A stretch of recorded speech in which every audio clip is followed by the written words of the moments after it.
People come to cuddle parties and they don't know what they're coming into. It allows space for people to be really kind and gentle to each other. What's the crack? Díoghuit, táimid anseo an nocht le Gráinne Carr ag déanamh Cóisir Barróige.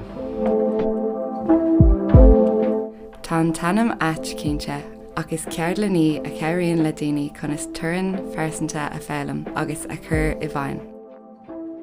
Don céad óra lig den Cóisir, gan láb a legan ar a chéile, pléitir rialacha na Cóisire agus úsáidtear roinnt cleachtaí chun daoine a chur ar a suamhnas, agus iad ag phelim faoi thabhachta deoran ag an Cóisir.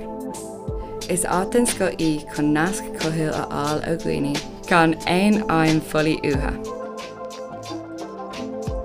So a cuddle party really is it's like a consent and boundary workshop in disguise. We help people and support people in terms of being able to ask for consent confidently, to be able to find their yes and their no, and to be able to say no without guilt or shame, because sometimes we're programmed to never say no. It's also a space, particularly in that hour, where people learn how to get a greater confidence in terms of asking for what they want.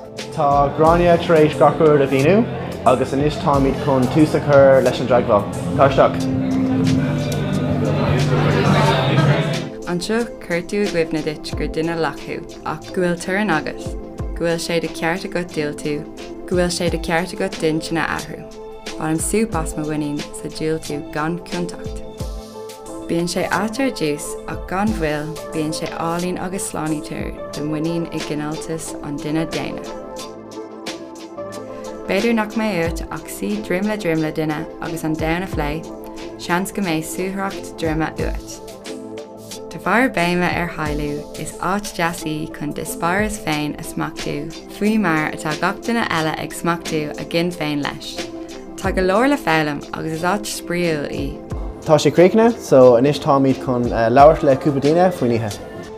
Ní rah mé ann riamh ní rah is agam gur rud éigean mar cuddle party is a down, so sin rud éigean. Má haim níos compórteach le mo cóide inis agus bhí sé go háling. Dála mé lán rud nniu faoi consent agus tá sé gar go leor níl ará.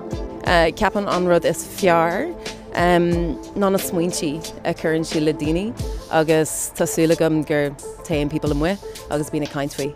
So dála mé na rialacha sin agus se bhí am álín agam agus gur míle maithe go Gráinne.